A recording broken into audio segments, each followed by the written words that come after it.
51 years ago, a 3-year-old girl vanished from her backyard in a small paper mill town in Wisconsin, disappearing without a trace in just minutes while her mother hung laundry on the line. Authorities suspected a woman who had been visiting the neighborhood under the guise of church charity work. But with no body found and minimal evidence to pursue, the investigation quickly went cold. However, through all those decades, an older sister never gave up hope, convinced her little sister was still alive somewhere, waiting to be found. Then, in 2018, when a woman in Oregon submitted her DNA to an ancestry website hoping to learn about her heritage, she discovered a match that didn't make sense, a detail that had been overlooked for more than 5 decades. A detail powerful enough to turn the entire case upside down and shock everyone who thought the truth was buried forever. Before we dive into this incredible story, let us know where you're watching from, and don't forget to subscribe to the channel. Wisconsin. In 1967, the small industrial town of Pere, just south of Green Bay, operated with the steady rhythm of a working-class community built around the paper mills that line the Fox River. Men clocked in for their shifts at the Fort Howard Paper Company. Women managed households and volunteered at local churches. Children played freely in backyards, and the sense of safety was so strong that screen doors were rarely locked. The Bennett family lived in a modest white wooden house on Cedar Street, a quiet residential area where everyone knew their neighbors. Thomas Bennett, 31 years old, worked as a machine operator at the paper mill, pulling double shifts to support his family. His wife, Patricia, 28, was a full-time homemaker devoted to raising their 2 daughters. Their eldest, Sarah, was 6 years old, about to start 1st grade. Their youngest, Emma, was a bright-eyed 3-year-old with blonde curls who carried her red-haired rag doll everywhere she went. Life in Pere moved at a predictable pace. The smell of pulp from the mills drifted through the neighborhoods on humid summer days. Church bells rang every Sunday morning. Children rode bicycles down tree-lined streets. The Bennett's routine was simple and unremarkable. Thomas left for work before dawn. Patricia prepared breakfast, tended the small vegetable garden behind the house, and watched her daughters play in the fenced backyard. Emma's laughter was a constant sound in the warm months, the little girl running through the grass with her doll, chattering to herself in the way young children do. About 2 weeks before everything changed, a blue Chevrolet sedan began appearing on Cedar Street at odd hours. The car would park at the corner, sometimes for 10 or 15 minutes, then drive slowly down the block before disappearing. A tall woman with dark hair, wearing a long coat despite the summer heat, was occasionally seen standing near the vehicle, holding a clipboard as if taking notes. Patricia noticed her once, standing across the street, appearing to study the houses. When Patricia waved, the woman smiled politely and called out something about conducting a community survey for the church. Patricia thought nothing of it. The appearance gradually became familiar, and neighbors assumed it was legitimate charity work.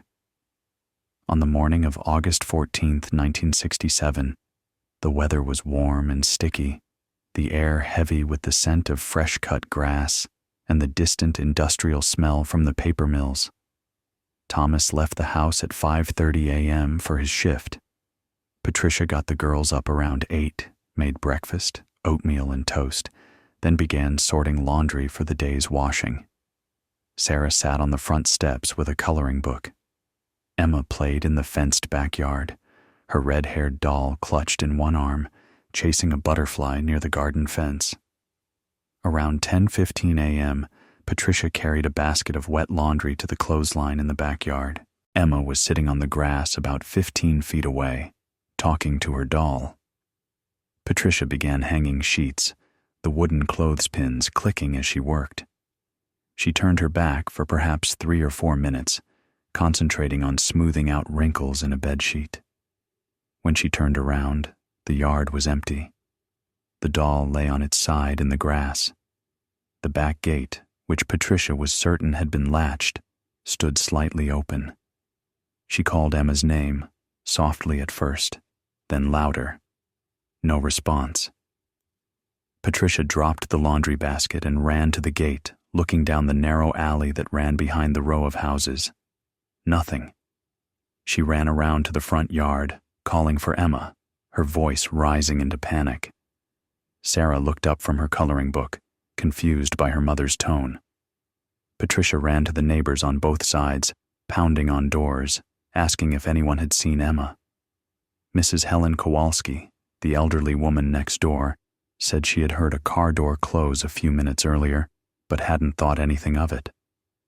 Mr. David Kruger, who lived across the alley, said he had seen a blue car parked behind the houses around 10, but hadn't paid attention to who was driving.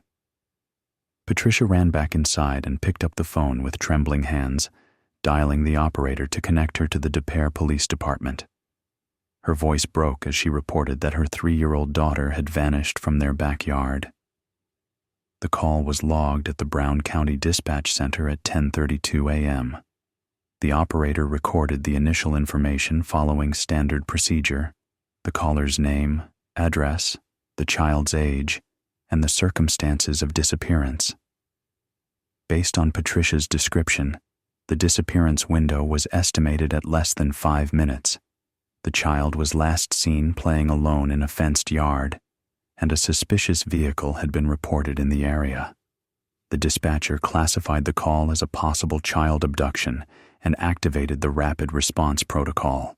2 patrol cars were dispatched immediately, and a broadcast went out to all units in Brown County to watch for a blue Chevrolet sedan, possibly carrying a small blonde girl.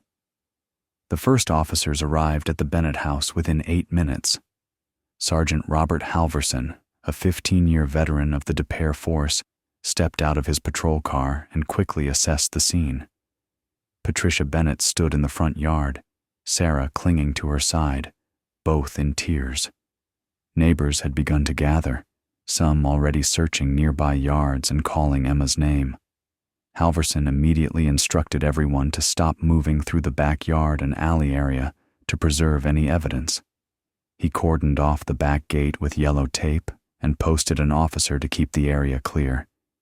Then he began taking Patricia's statement. She described the morning routine, the moment she last saw Emma, the discovery that the child was gone. Her voice shook as she repeated that Emma never wandered off, that she was a cautious child, that someone must have taken her. Halverson walked to the backyard. The red-haired doll still lay in the grass where Emma had dropped it. Near the back gate, he found fresh tire impressions in the soft dirt of the alley, wide treads consistent with a mid-sized sedan. The gate showed no signs of forced entry, suggesting someone had simply unlatched it and walked in. On the fence post, a small fragment of dark blue fabric, possibly from a coat or jacket, hung on a splinter. Halverson carefully bagged the fabric and marked the location on his notepad. One officer began photographing the scene with a Polaroid camera, documenting the position of the doll, the open gate, and the tire tracks. Another officer took measurements, recording the width of the tire impressions and the distance from the back gate to where Emma had been playing. Everything was logged with precise times and locations. Thomas Bennett was called at the paper mill and arrived home within 20 minutes, still wearing his work clothes, his face pale with shock. He joined the search immediately, running through the neighborhood, checking every yard, every shed, every corner where a small child might hide or be hidden. But as the afternoon wore on and the search expanded to include dozens of volunteers, police dogs, and officers going door to door, there was no sign of Emma Bennett. By early evening, the Pere Police Department had established a command post at the Bennett house. Detective Lieutenant Frank Morrison, head of the department's investigative division, took charge of the case. Morrison, 42 years old, was known for his methodical approach and calm demeanor under pressure. As soon as he reviewed the initial reports, he recognized the hallmarks of a planned abduction rather than a random crime of opportunity. The physical evidence, though limited, told a clear story. The tire tracks in the alley matched the general description of the blue Chevrolet that had been seen in the neighborhood. The fabric fragment appeared to be from a woman's coat. The unforced entry suggested the perpetrator had approached openly, perhaps posing as someone trustworthy. Most troubling was the timing, executed in the brief window when Patricia's back was turned, suggesting the abductor had been watching and waiting for the right moment. Morrison compiled a victim profile. Emma Grace Bennett, female, 3 years old, blonde curly hair, blue eyes, approximately 95 centimeters tall, weighing 16 kilograms. Last seen wearing a yellow sundress with white flowers and brown sandals, known to carry a red-haired rag doll. Shy with strangers but trusting of women, especially those who presented themselves as church volunteers or teachers. The investigative team began canvassing the neighborhood in a systematic grid pattern. Every house within a 3-block radius was visited. Residents were asked about suspicious vehicles, unfamiliar people, anything unusual in the preceding weeks. Several neighbors confirmed seeing the blue Chevrolet and the tall, dark-haired woman. Mrs. Kowalski remembered the woman knocking on her door the previous week, asking questions about community needs for a church outreach program.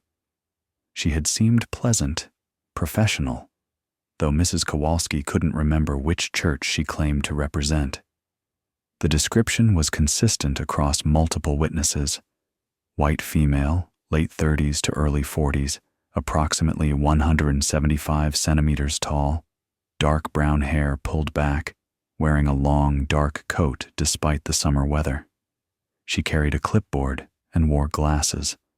Her manner was polite and soft-spoken. She had mentioned conducting a survey, but had never shown identification or church credentials. Morrison created a composite sketch based on witness descriptions and distributed it to area churches, asking if anyone recognized the woman. None of the local congregations, Catholic, Lutheran, Methodist, or Presbyterian, had anyone matching the description or any knowledge of a community survey being conducted. This confirmed Morrison's suspicion that the church affiliation was a ruse. The blue Chevrolet became the primary focus of the vehicle search. The Department of Motor Vehicles provided a list of all registered blue Chevrolet sedans in Brown County and surrounding areas. Over the next week, officers tracked down and interviewed more than 80 vehicle owners. None matched the suspect description, and all had solid alibis for the morning of August 14th. The FBI was contacted on August 15th, given the possibility that the suspect might have crossed state lines. Federal agents arrived in Pere to assist with the investigation. They brought resources the local department didn't have: access to national databases, psychological profilers, and coordination with other jurisdictions. The profilers created a detailed assessment of the likely abductor. Female, mid-30s to mid-40s, possibly unable to have children of her own or having lost a child. The careful planning, the church cover story, and the selection of a young female victim suggested someone seeking to fill a maternal void. The target age of 3 years old was significant, young enough to be moldable, old enough to be past the most difficult infant stage. The abductor likely lived alone or in a situation where she could control information about a new child in her life. Despite an extensive investigation involving dozens of officers, hundreds of interviews, and coordination across multiple states, the case began to stall after the first month. No credible sightings of Emma were reported. The blue Chevrolet was never located. The woman in the dark coat seemed to have vanished as completely as Emma herself. Before the file was archived, Detective Morrison made a critical decision. All physical evidence, the red-haired doll, the fabric fragment from the fence, soil samples from the tire tracks, and several strands of Emma's blonde hair taken from her bedroom, were carefully preserved in sealed containers and stored in the evidence room at the Brown County Sheriff's Department. Morrison attached a handwritten note to the file. "Preserve all biological evidence. Technology will advance. This case deserves a second chance." The years that followed were brutal for the Bennett family.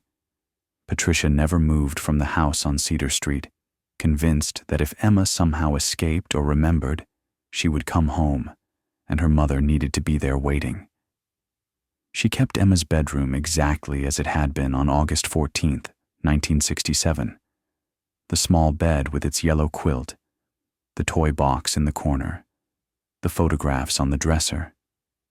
Every morning, Patricia would stand in the doorway of that room, as if willing her daughter to materialize. Thomas continued working at the paper mill, but the grief aged him prematurely. His hair turned white within 2 years. He stopped attending church, unable to reconcile faith with a God who would allow a child to be stolen. His coworkers noticed the change, the way he flinched whenever he heard a child's laughter, the way he avoided the toy section when shopping, the 1,000 small ways trauma manifested in daily life. Sarah, the older sister, became obsessed with finding Emma. As a child, she drew pictures of her sister and posted them around the neighborhood. As a teenager, she spent her allowance on stamps, writing letters to police departments across the country, to missing children organizations that were just beginning to form, to anyone who might help. Her classmates thought she was strange, the girl who talked about her missing sister as if she might walk through the door tomorrow. But Sarah never stopped believing Emma was alive somewhere. In the 1970s, as awareness of child abduction grew and organizations like the National Center for Missing and Exploited Children began forming, Sarah attended every conference she could afford, networked with other families of missing children, learned about new search techniques and advocacy strategies. She became a familiar face at the Brown County Sheriff's Department, appearing every few months to ask if there were any updates, to provide new information she had researched, to ensure the case was not forgotten. The investigation remained officially open, but essentially dormant. The original investigators aged and retired. Detective Morrison passed away in 1995, taking with him decades of institutional knowledge about the case, though his meticulous files remained.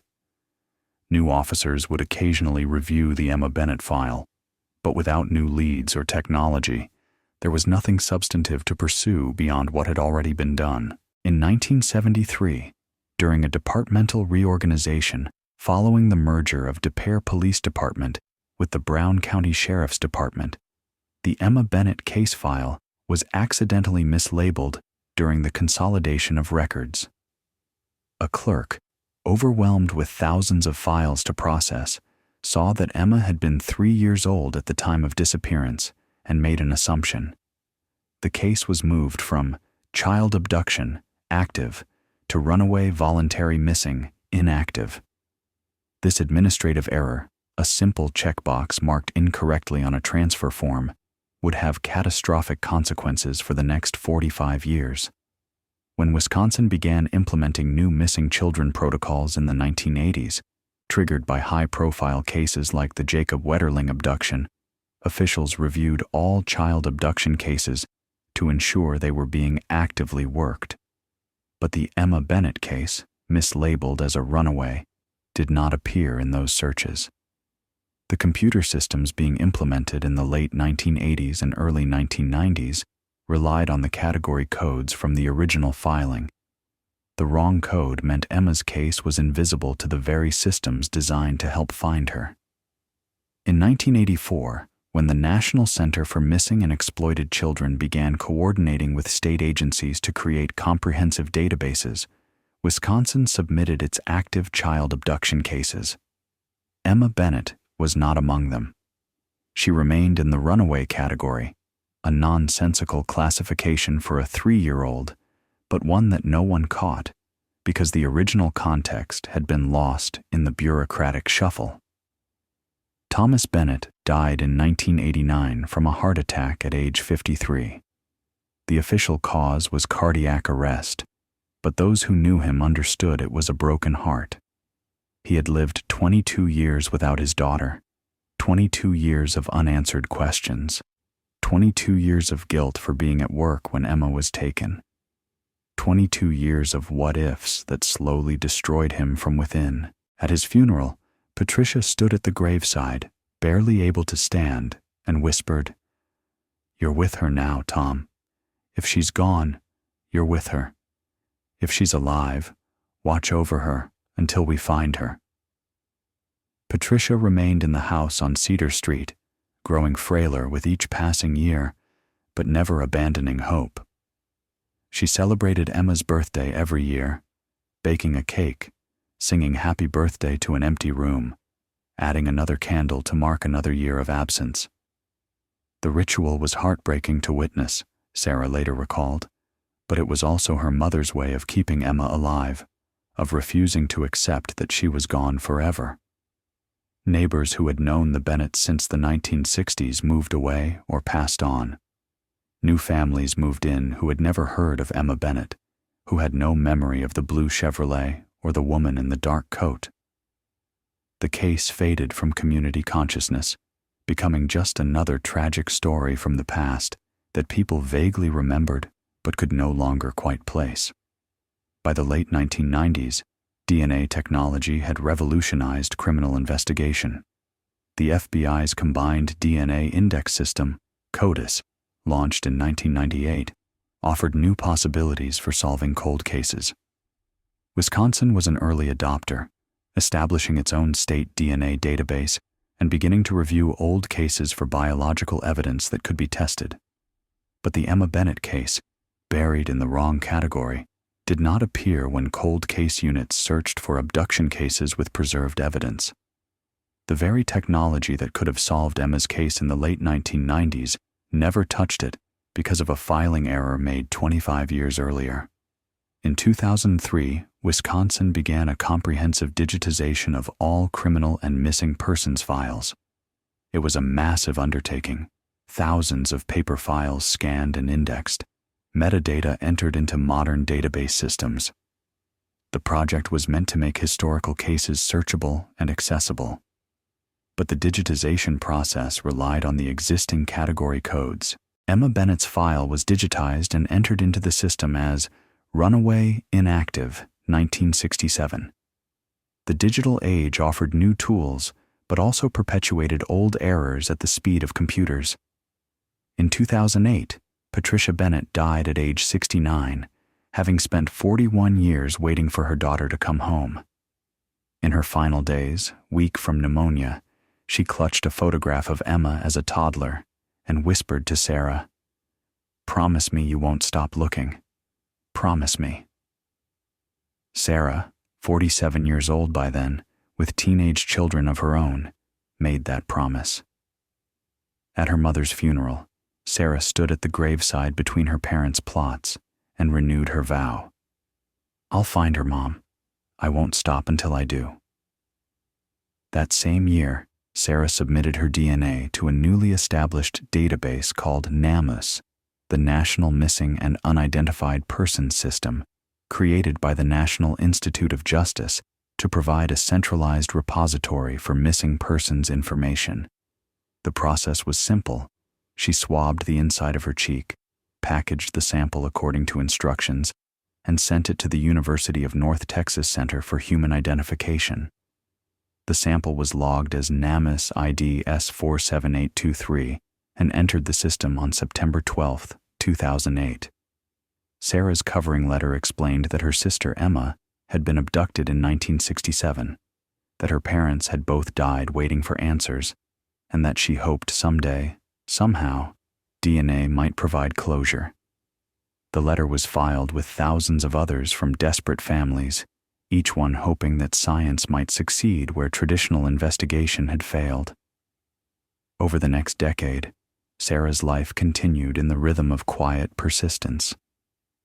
She worked as a librarian in Green Bay, a job she had chosen partly because it allowed her time to continue researching Emma's case. She raised her children, explaining to them about the aunt they had never met, showing them photographs of the blonde toddler who had vanished, teaching them that family meant never giving up on each other. She volunteered with the Wisconsin chapter of the National Center for Missing and Exploited Children, helping other families navigate the nightmare of having a missing child, offering the hard-earned wisdom of someone who had lived it. Every August 14th, she held a small memorial gathering at the house on Cedar Street, which she now owned.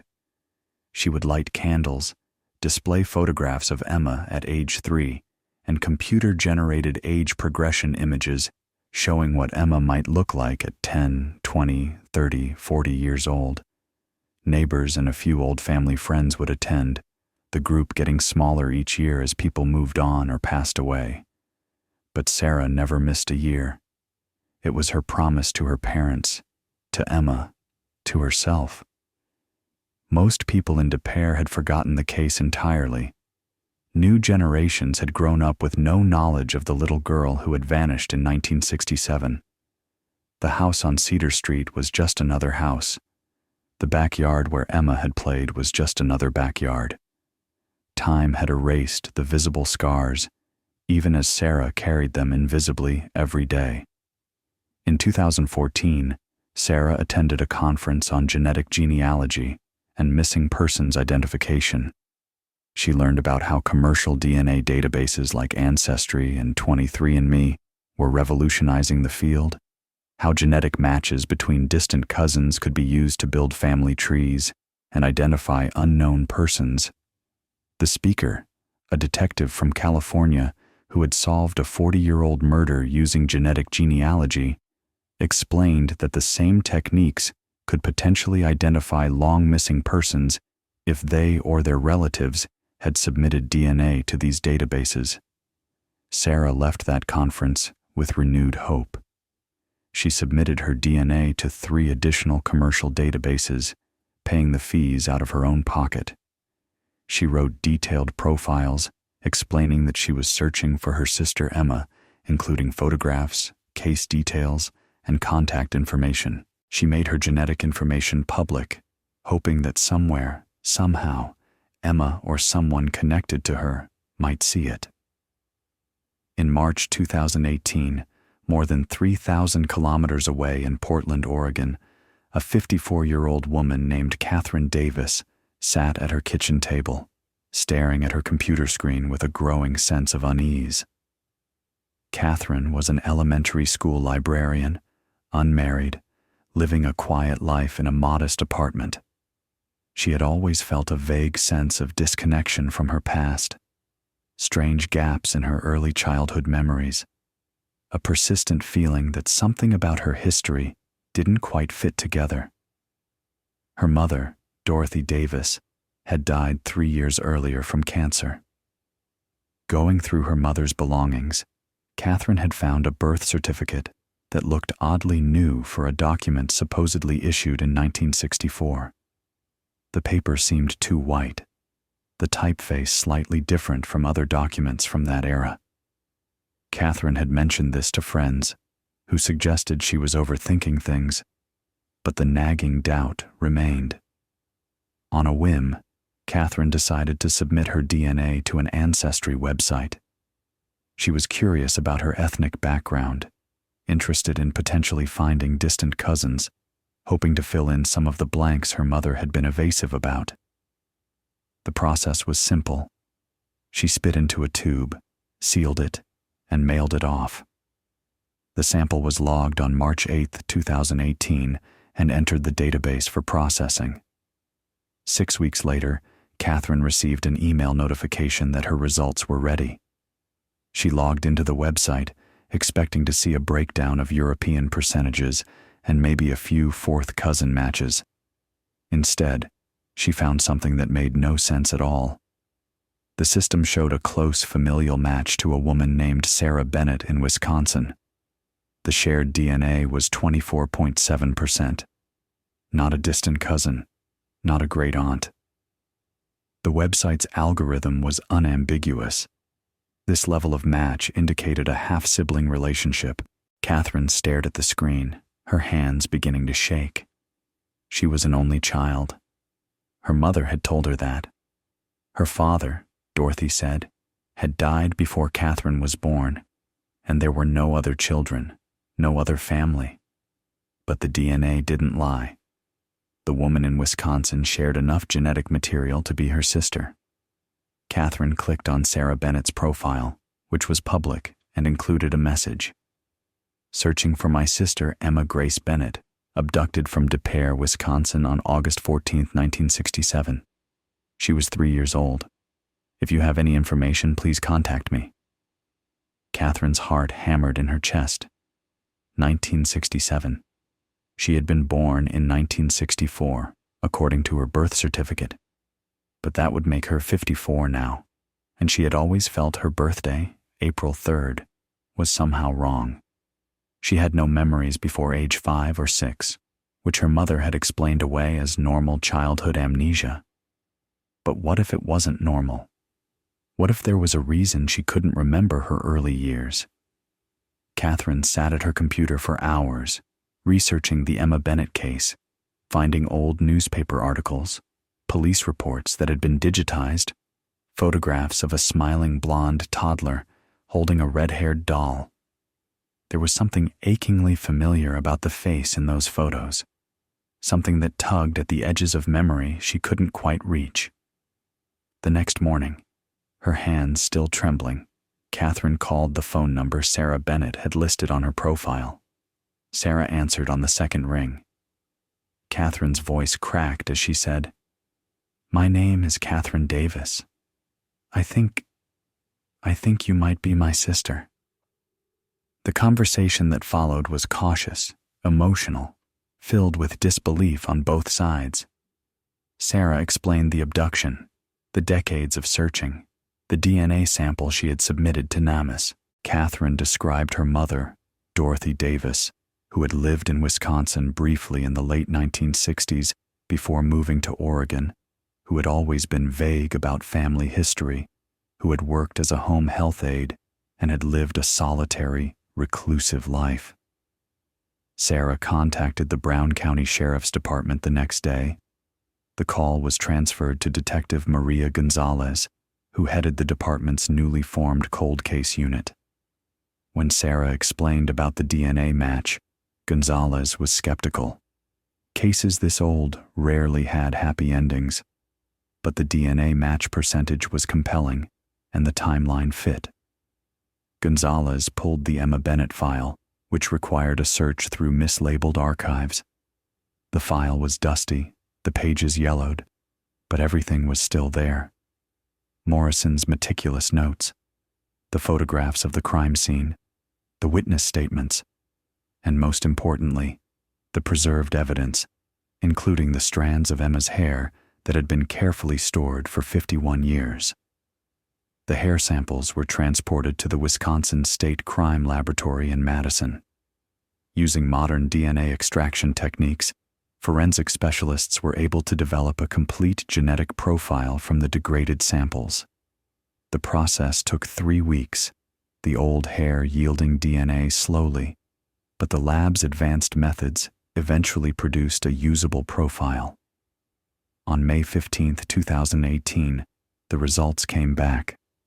The DNA from Emma Bennett's childhood hair samples showed a 99.97% probability of a sibling match to Sarah Bennett's DNA in NamUs.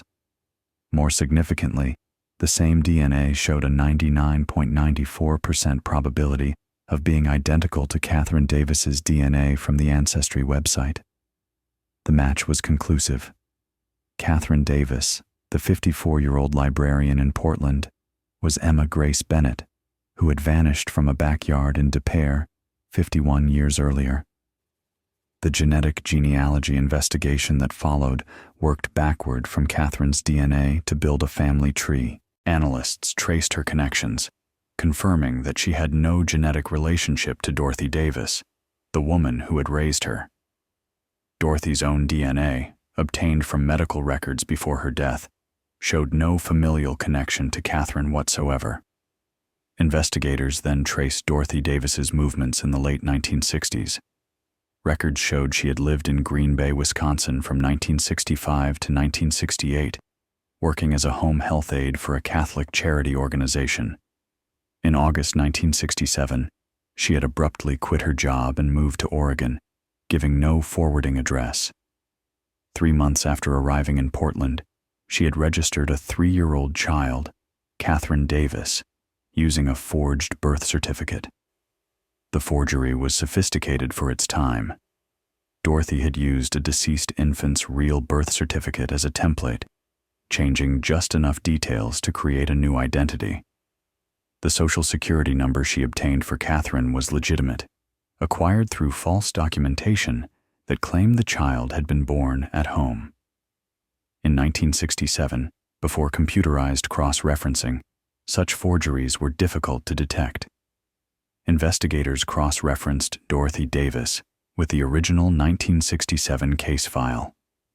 Her name appeared in Detective Morrison's witness interview logs. She had been questioned briefly because she worked for a Catholic charity and matched the general age range of the suspect. But she had provided an alibi, claiming she was at work at a nursing home in Green Bay on the morning of August 14th. The nursing home administrator, when contacted in 1967, had confirmed she was on the schedule.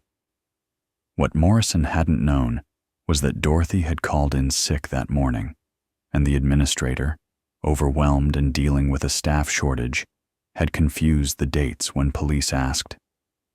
Dorothy Davis had been there all along, interviewed and cleared, hiding in plain sight.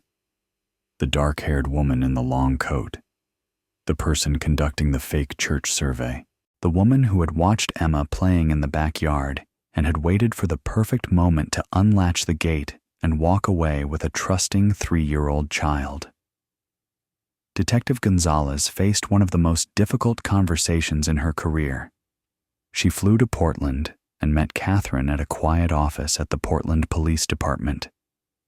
Catherine entered the room thinking this would be about confirming her identity, perhaps getting more information about her biological family.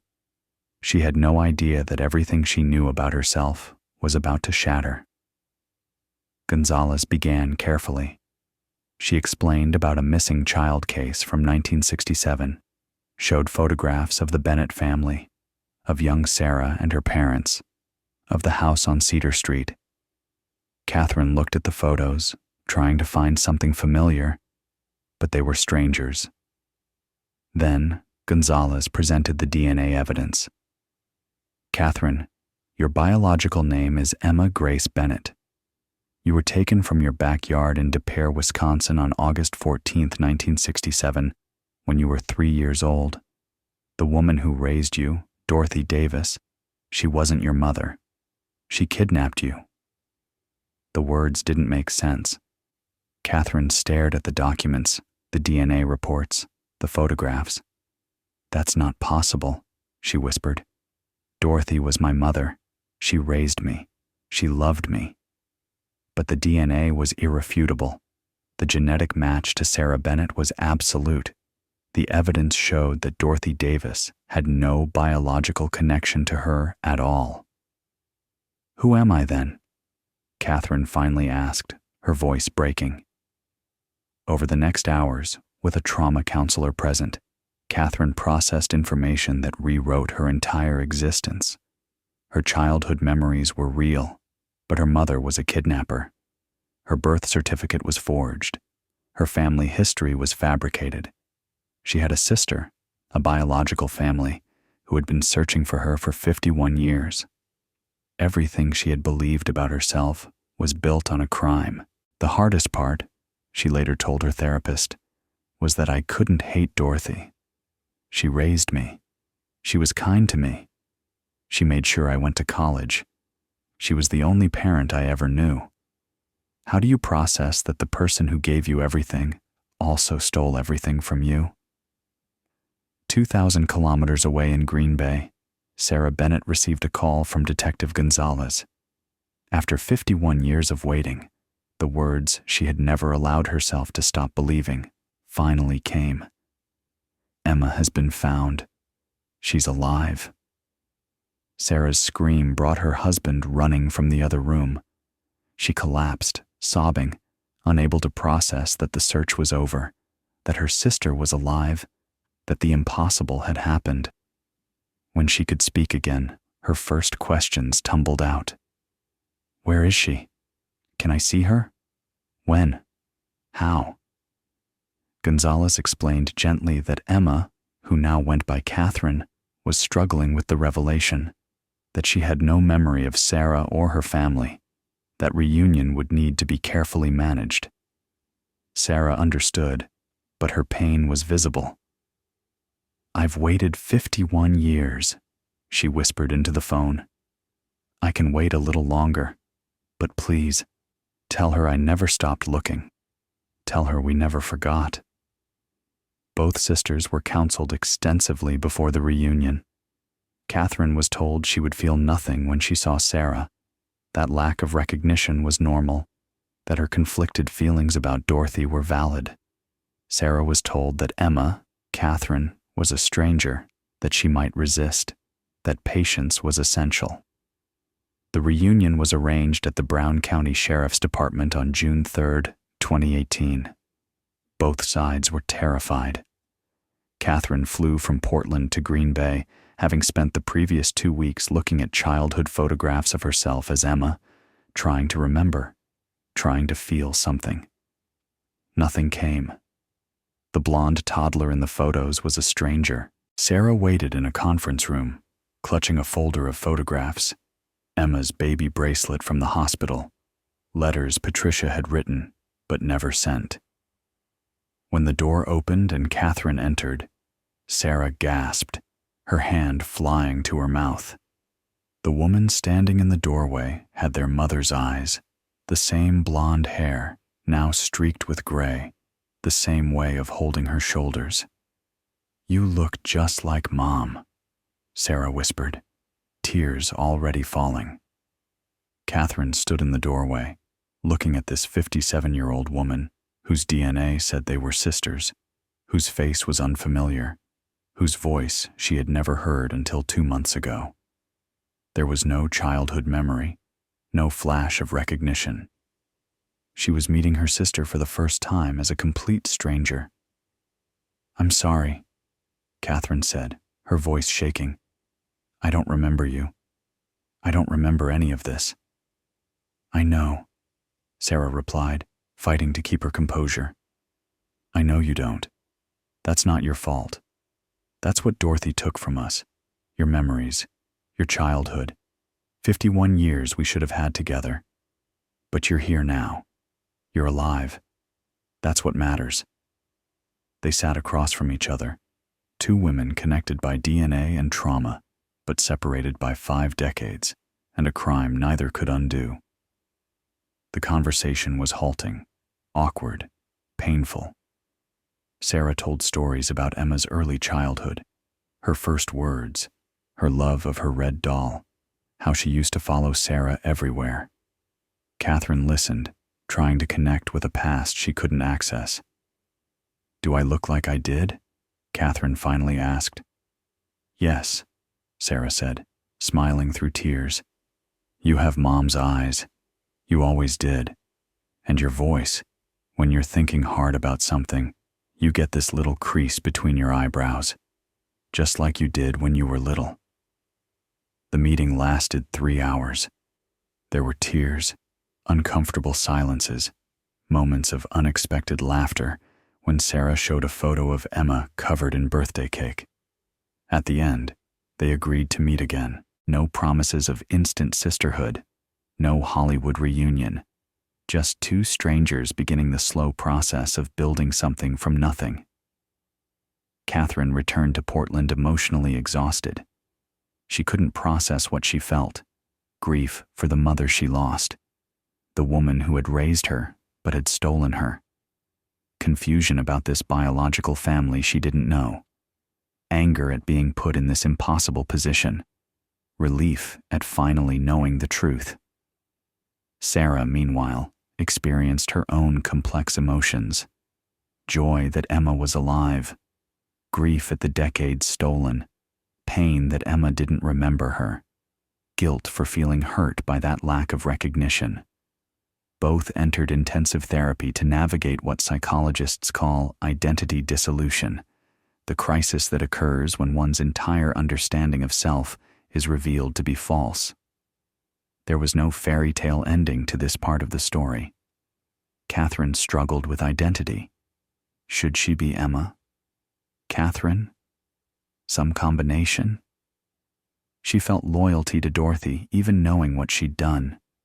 She wanted a relationship with Sarah but couldn't force feelings that weren't there. Sarah struggled with expectations versus reality. She had imagined this reunion for 51 years, but the reality was messier, harder, more painful than the fantasy. But both agreed on one thing: knowing the truth, however painful, was better than living a lie. Dorothy Davis had died in 2015 at age 78 from pancreatic cancer, Catherine at her bedside, never knowing the truth. Dorothy had taken her secrets to the grave. There would be no trial, no confession, no answers to the questions that haunted Catherine most. Why? Why her? Why did Dorothy choose that backyard, that little girl? Although no criminal prosecution was possible, investigators conducted a thorough posthumous investigation. They discovered that Dorothy had suffered a miscarriage in 1966, her only pregnancy, which had ended her marriage. Medical records showed she had become severely depressed, even attempting suicide once. Psychologists reviewing the case believed Dorothy had fixated on obtaining a child to fill the void, that Emma's age and appearance, blonde and sweet-faced, may have resembled the child Dorothy had lost.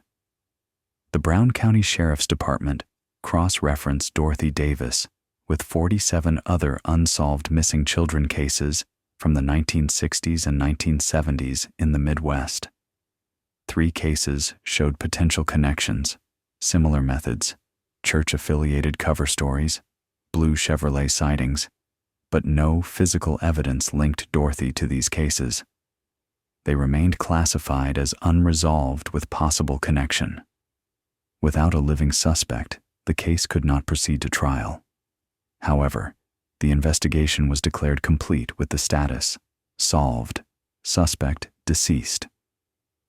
In September 2018, 51 years after Emma Bennett went missing, Case File 67AB108 was officially closed with the status solved in the Wisconsin state justice system. The decision to close the file was signed by the director of the Cold Case Unit, confirming that the entire investigation process had been completed, the victim's identity had been verified through DNA analysis, the primary suspect had been identified and was deceased, and forensic evidence had been securely archived. In the conclusion section of the administrative document, a clear statement read, "Primary suspect deceased. No criminal prosecution applicable. This case will remain preserved in the archives as a legal precedent, demonstrating the value of evidence preservation and modern genetic genealogy in resolving decades-old missing persons cases." The related evidence, Emma's red-haired doll, the fabric fragment from the fence, the tire track samples, and most importantly, the strands of blonde hair that had been preserved for 51 years, was transferred to the State Criminal Justice Archives under permanent preservation procedures. A note was attached. This evidence must never be destroyed. It represents the longest successful resolution of a child abduction case in Wisconsin history through DNA analysis. The Wisconsin Cold Case Unit submitted a recommendation to the state legislature proposing mandatory preservation of all biological evidence in missing persons cases, regardless of age. The proposal was incorporated into Wisconsin Act 143, passed in 2019, known informally as Emma's Law. In the final media announcement, the Wisconsin Department of Justice declared, Case 67 AB 108, Emma Grace Bennett, missing child 1967, solved. Investigation closed biologically and administratively.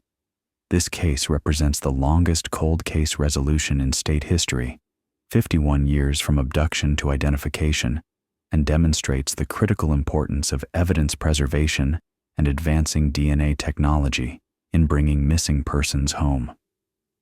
The Wisconsin State Crime Laboratory prepared a comprehensive technical report on the Emma Bennett case, highlighting the forensic procedures used and their implications for future cold case work. Lead forensic analyst Dr. Jennifer Morrison noted in the report's introduction, "This case demonstrates what becomes possible when meticulous evidence preservation meets modern genetic genealogy technology." The hair samples collected in 1967 by Detective Frank Morrison, carefully stored for 5 decades, became the key to solving this case in 2018.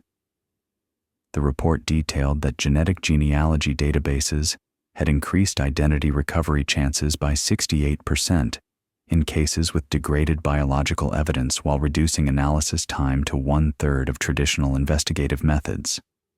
The Wisconsin State Lab supplement noted that genetic comparison reliability with siblings exceeded 99.9%, sufficient for legal identification even without parental DNA. The cold case unit detailed costs for the Emma Bennett case totaling $41,500, including DNA extraction and analysis, $26,000, evidence transport and handling, $4,200, genetic genealogy research, $7,800, and administrative processing, $3,500, significantly lower than the average $180,000 cost for traditional cold case reinvestigations of similar duration.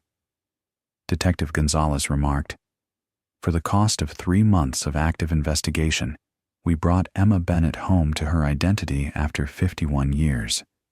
You cannot put a price on that kind of closure."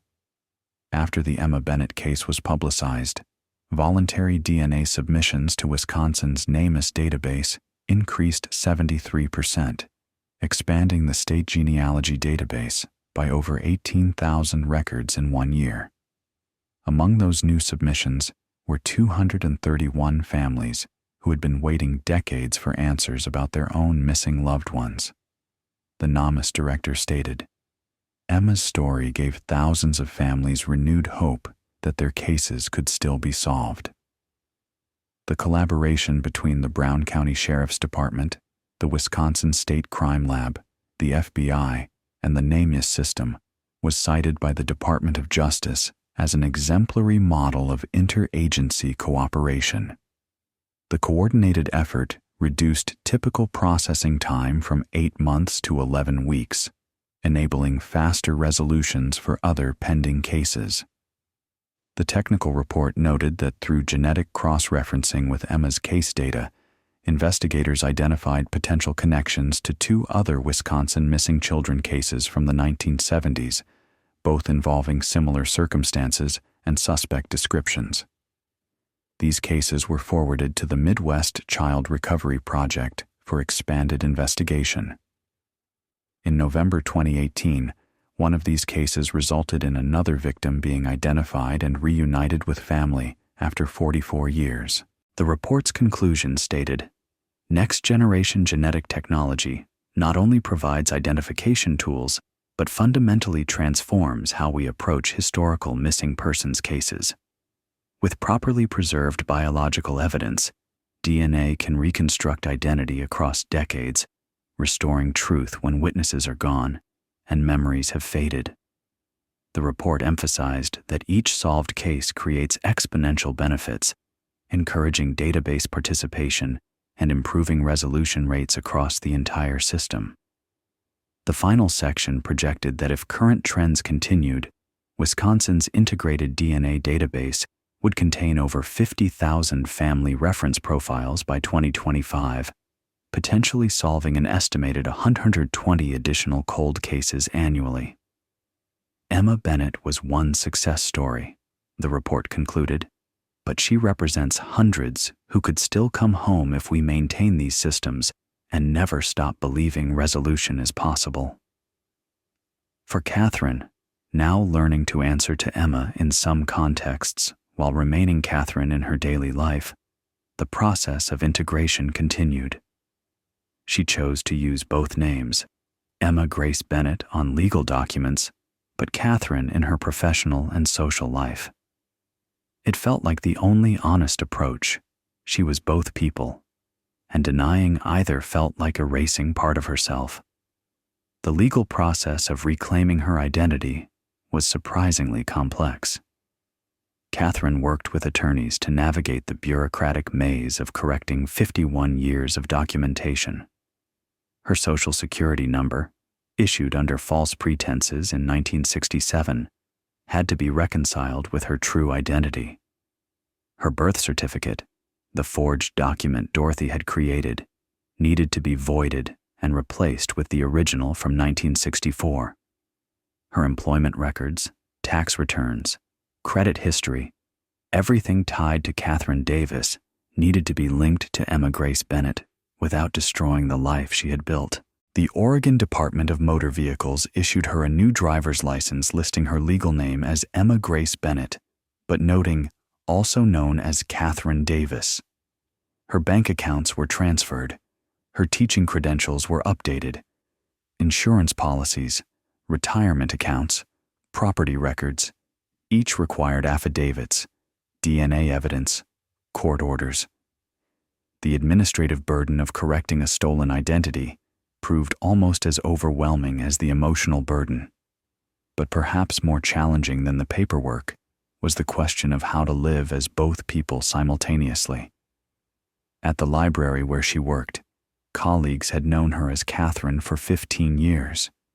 She remained Catherine there, not wanting to force her trauma onto every professional interaction. But when she attended family gatherings in Wisconsin, she was Emma, the sister Sarah had never stopped searching for, the daughter Patricia had died waiting to find. Her relationship with Sarah grew slowly, tentatively. They spoke on the phone weekly, conversations that ranged from awkward small talk to surprisingly deep discussions about identity, memory, and what family means when shared history is absent. Catherine traveled to Wisconsin 3 times in the first year, staying in the house on Cedar Street, the house she had been taken from but couldn't remember. The house unsettled her in ways she couldn't quite articulate. Sarah showed her the backyard, explained where the clothesline had been, where Emma had been playing with her doll. Catherine stood in that space, trying to feel something, some ghost of memory, some recognition. Nothing came. It was just a backyard, grass and fence and ordinary suburban space. But Sarah saw it differently. For Sarah, this was sacred ground, the last place their mother had seen Emma, the place where everything changed. The disconnect between their experiences of the same physical space was a constant reminder of how different their perspectives were. Sarah's children, Catherine's nieces and nephews, were fascinated by their newly discovered aunt. They asked questions Catherine couldn't answer. What was it like not knowing who you really were? Did she remember anything? Was she angry at Dorothy? Catherine tried to be honest without burdening them with the full weight of her confusion. "I'm still figuring it all out," she would say. "Some days I feel angry. Some days I just feel sad. Some days I don't know what I feel." Extended family posed additional challenges. Patricia had 2 sisters who were still living, Emma's aunts, now in their 80s. They wanted to meet Catherine, to see the miracle of Emma returned. But their expectations were shaped by 51 years of grief and hope. They expected emotion, recognition, gratitude. What they got was a polite, confused, middle-aged woman who couldn't remember them and struggled to accept their embraces. The reunions were painful for everyone, full of tears and disappointment that no one wanted to acknowledge. Catherine also had to navigate her own social world in Portland. Friends who had known her for years struggled to understand what she was going through. Some were supportive, helping her research genetic identity issues, accompanying her to therapy appointments. Others seemed uncomfortable with the entire situation, as if Catherine's identity crisis threatened their own sense of stability. A few friendships withered under the strain, unable to sustain the weight of such fundamental unknowing. Dating became impossible. Catherine had been casually seeing someone when the DNA results arrived, but the relationship ended shortly after. How do you explain to someone that you're not who you thought you were, that your entire childhood was a lie, that you're struggling to reconcile being both Catherine and Emma? The vulnerability required felt insurmountable. Therapy became Catherine's anchor. She saw Dr. Rebecca Hoffman, a psychologist specializing in identity trauma and reunion psychology, twice a week for the first year. Dr. Hoffman helped Catherine understand that her conflicted feelings were not only normal, but healthy. "You're allowed to grieve, Dorothy," Dr. Hoffman explained. "Grief doesn't mean approval. You can mourn the mother you lost while acknowledging the harm she caused. Both truths exist." The therapy sessions explored Catherine's earliest accessible memories, searching for clues to her original identity. Catherine remembered being maybe 5 or 6 years old, living in a small apartment in Portland. Dorothy had been loving but anxious, rarely letting Catherine play with other children, homeschooling her until 3rd grade, controlling her environment in ways that seemed protective at the time, but suspicious in retrospect. There had been an incident when Catherine was 7, a neighbor asking Dorothy why Catherine looked nothing like her. Dorothy had moved them to a different apartment complex the next week. Despite all efforts, Catherine never recovered memories of her first 3 years. Neurologists explained that this was normal, that autobiographical memory rarely extends before age 3 or 4, that the trauma of abduction might have further suppressed any nascent memories. The Emma who played with the red-haired doll in a Wisconsin backyard was lost forever. The Catherine who remembered was the one Dorothy had created. This absence of memory made the reunion both easier and harder. Easier because Catherine wasn't haunted by visceral recollections of what she had lost, wasn't torn between 2 sets of early childhood memories. Harder because there was nothing to build on, no foundation of shared experience on which to reconstruct a relationship with Sarah. But they kept trying. Sarah visited Portland, and they explored the city together. Pike Place Market, the Japanese Garden, Powell's books. They discovered shared interests. Both loved reading. Both were meticulous organizers. Both had a dry sense of humor that emerged in unexpected moments. These commonalities felt like small miracles, evidence of biology expressing itself despite radically different environments. Sarah showed Catherine photographs of their parents, telling stories Catherine couldn't verify, but chose to believe. "Mom had this way of humming while she cooked," Sarah would say. "Dad would do crossword puzzles every Sunday morning. They weren't perfect, but they loved you so much. Losing you broke something in them they never recovered from." Catherine listened, trying to feel a connection to these people in the photographs, these strangers who were her parents, whose genes she carried, but whose voices she had never heard. On what would have been Patricia's 80th birthday, Sarah and Catherine visited the cemetery in Green Bay, where their parents were buried. Sarah had brought flowers.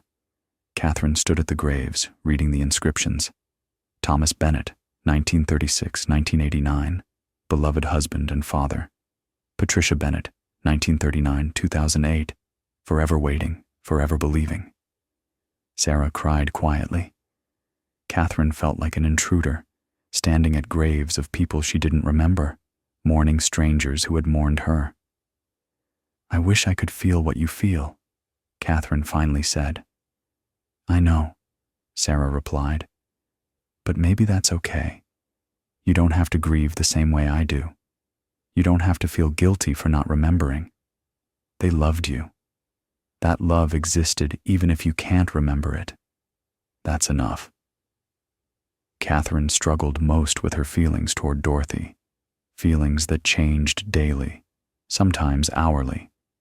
She had been a good mother in many ways, patient when Catherine struggled in school, supportive when Catherine wanted to pursue library science, encouraging her to be independent and thoughtful. But she had also been a criminal who had stolen Catherine from her real family, who had let Patricia and Thomas Bennett die without knowing their daughter was alive, who had built Catherine's entire childhood on a foundation of lies. How do you grieve for a kidnapper who raised you with love? The question had no answer. Or rather, it had too many answers, all contradictory, all true. Dorothy was a monster. Dorothy was a victim of her own mental illness. Dorothy was a loving mother. Dorothy was a criminal. Dorothy saved Catherine in some ways by giving her a stable childhood. Dorothy destroyed Catherine by stealing her identity. All of these could be true simultaneously. Catherine found herself talking to Dorothy in quiet moments, imaginary conversations with the dead. "Why did you do it? Did you ever think about telling me? Did you know Mom died waiting for me? How could you let that happen?" The questions had no answers, would never have answers. Dorothy had taken the truth to her grave. In the second year after the revelation, Catherine made a pilgrimage to Dorothy's grave in Portland. She stood there for a long time, trying to decide what to say, what to feel. Finally, she knelt and placed her hand on the headstone. "I don't know how to do this," she whispered. "I don't know how to be angry at you and miss you at the same time. I don't know how to be Emma and Catherine. I don't know who I am without you, but you're the reason I don't know who I am. I'm so confused, and you're not here to explain, and I hate that." She sat there crying for 20 minutes, then drove home, feeling no resolution, but somehow lighter for having voiced the confusion. Therapy helped Catherine understand that both truths could coexist, that human beings contain contradictions, that she could acknowledge Dorothy's crime while also honoring the relationship they had.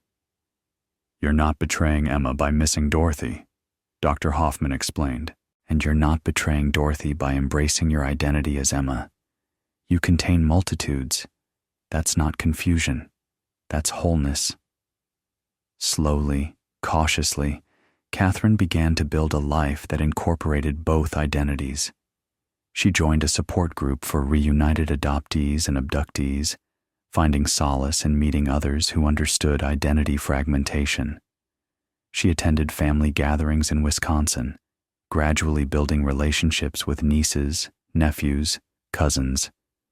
She maintained her life in Portland, her job, her routines, her sense of self as Catherine.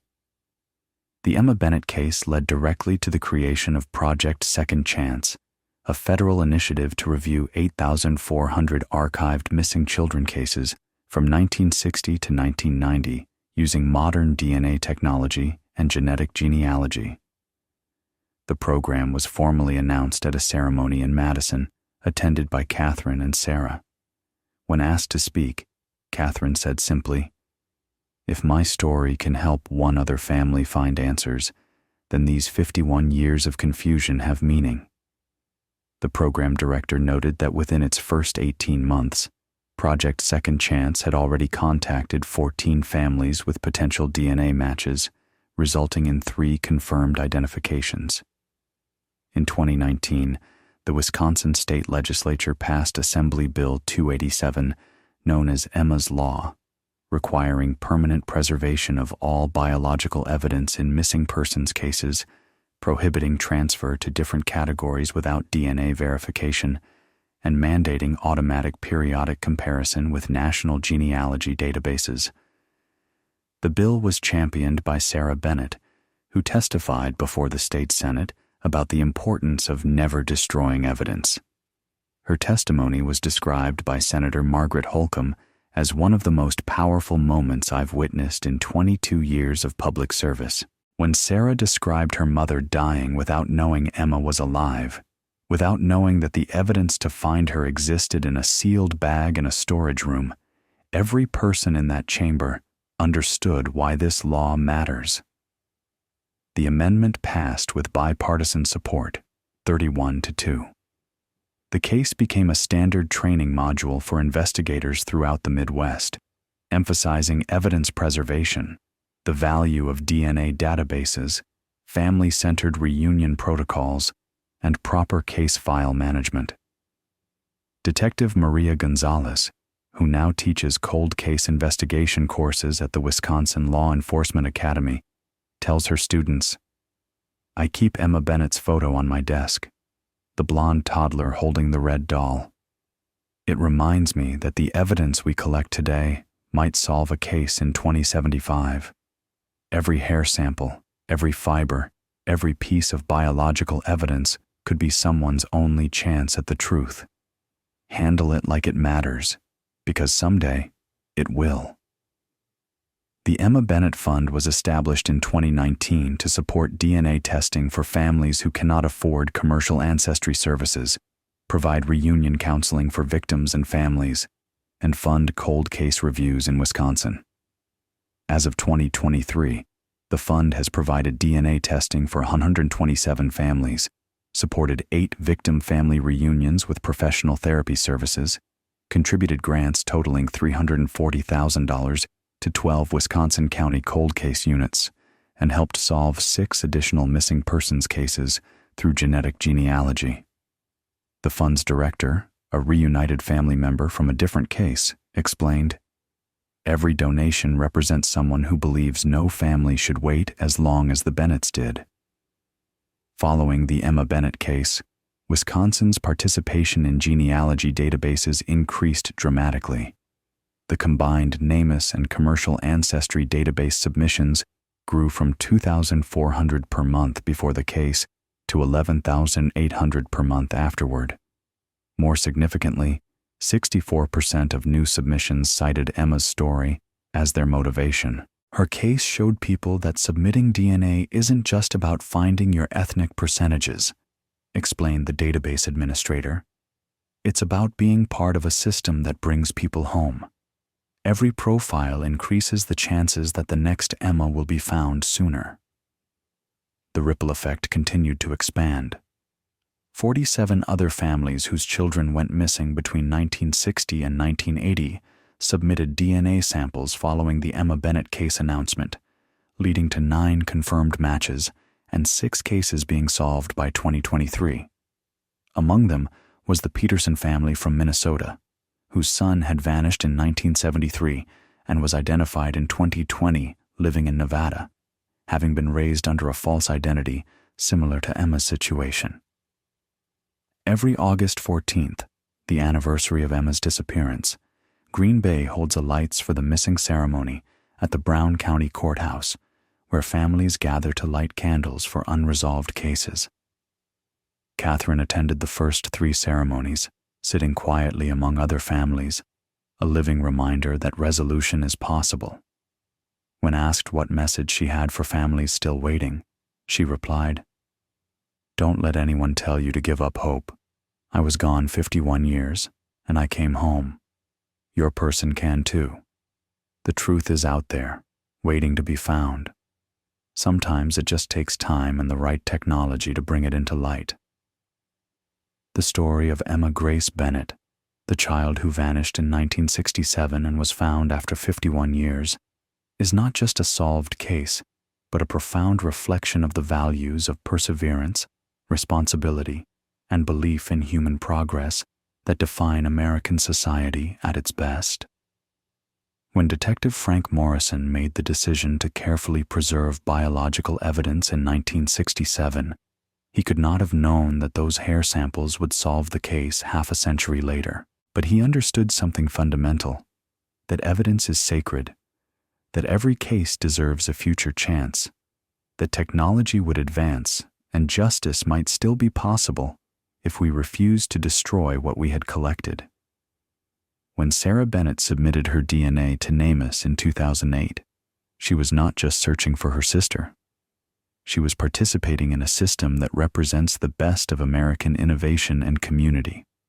Ordinary citizens contributing their genetic information to a database that helps identify the missing, the unknown, the lost. The fact that a simple ancestry test in 2018 connected Catherine to Sarah demonstrates the power of these interconnected systems when enough people believe in their value and participate. The detail of those carefully preserved hair samples, stored in a sealed container for 51 years, demonstrates the importance of institutional memory and respect for the past. In a society that often prioritizes speed and immediate results, Emma's case reminds us that some answers require patience, that preservation matters, that what seems useless today might be invaluable tomorrow. The case also offers a sobering lesson about mental health and community support systems. Dorothy Davis was a woman in crisis, grieving a lost pregnancy, isolated, struggling with depression in an era when mental health treatment was stigmatized and difficult to access. Her crime was inexcusable, but it emerged from untreated trauma and profound loneliness. In today's America, where mental health crises and social isolation continue to rise, Emma's case reminds us that caring for the vulnerable, ensuring people have access to mental health support, is not just compassionate, but preventative. For Catherine herself, the journey represents something uniquely American: the right to know one's truth, to reclaim one's identity, to make sense of a past that was hidden and falsified.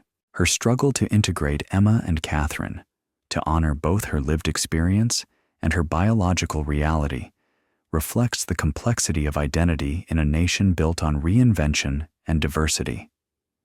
There is no single right way to be Emma Grace Bennett or Catherine Davis. She is both and neither, and something new created from the collision of truth and memory. Sarah's 51-year search embodies the American value of determined optimism, the refusal to accept defeat, the belief that persistence and hope can overcome even the longest odds. Her yearly letters to police, her DNA submission, her presence at every anniversary vigil represents a faith not just in technology or law enforcement, but in the fundamental idea that truth matters, that every person deserves to be found, that families deserve closure. The systemic changes that emerged from this case, Emma's Law, Project Second Chance, the Emma Bennett Fund, demonstrate how individual tragedy can catalyze institutional improvement. This is the promise of American justice at its best, that we learn from our failures, that we build systems to prevent the next family from waiting 51 years, that each solved case makes the next one more likely to be solved sooner. For the thousands of families still waiting for answers about their missing loved ones, Emma's story offers concrete hope. It proves that cases can be solved after decades, that preserved evidence retains its value, that DNA databases work, that reunion is possible even when memory is lost, that the truth, however long buried, can still surface. The lesson is clear. Preserve everything. Submit your DNA if you're searching. Never stop believing in resolution, and understand that justice delayed is not necessarily justice denied. Sometimes it is justice waiting for the moment when science and perseverance finally converge. Thank you for following the 51-year journey to find the truth in the Emma Bennett case, proof that hope and science together can achieve what once seemed impossible.